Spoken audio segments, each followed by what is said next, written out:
अब महाराज श्री, या तो आप पहले रस में डुबोते नहीं, अब डूबा व्यक्ति बोलेगा कैसे? पर आपकी आज्ञा है तो मैं बस एक बात यहाँ पर बड़ी विनम्रता पूर्वक निवेदन करता हूँ। आप अभी श्री गोस्वामी जी का स्मरण कर रहे थे, पुनः पुनः उन्हीं की वाणी स्मरण में आ रही है। एक स्थान पर श्री गोस्वामी जी कहते हैं कि काम से रूप और प्रताप दिनेश से, सोम से सील गणेश से माने, हरिचंद से राजा विधि से बड़े, और मघवा से महीप विषय सुख साने, शुक से मुनि सारद से वक्ता, और चिरजीवी लोमस ते अधिकाने, और ऐते भये तो कहा तुलसी, जो पे जान की जीवन राम न जाने।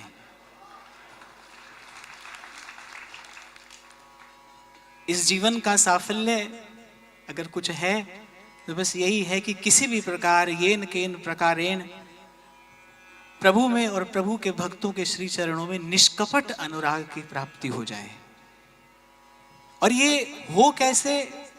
तो इसके लिए श्रीमद् भागवत में स्वयं भगवान कहते हैं, यथा यथात्मा परिमृज्यते सौ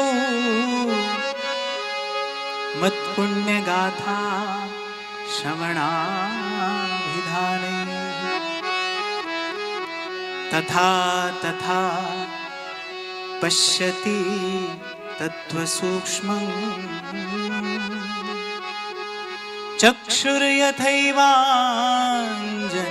संप्रयुक्तम्। कि जैसे जैसे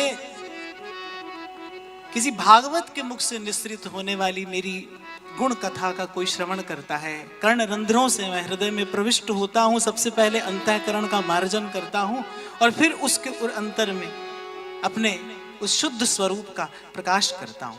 पर कथा श्रवण की कैसे जाए? अभी महाराज श्री की कथा श्रवण करते करते मेरे मन में बार बार यही श्लोक गूंज रहा था, तस्मिन् महन्मुखरिता मधुभिच्चरित्र पीयूष शेष सरितः परितः स्रवन्ति, ताये पिबन्ते वितृषो नृपगाढकर्णैः,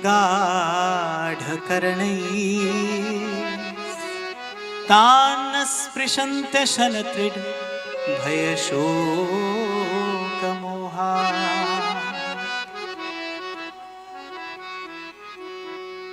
व्यासपीठ पर महाराज श्री जैसा कोई परम भागवत विराजमान हो और उसके मुख से ये भागवत की कथा सुधा धारा प्रवाहित होती हो, यानी ताये पिबन्ते वितृषो नृप गाढ़ कर्णैस्तान् स्पृशन्ते शनत्रिड भय शोक मोहा।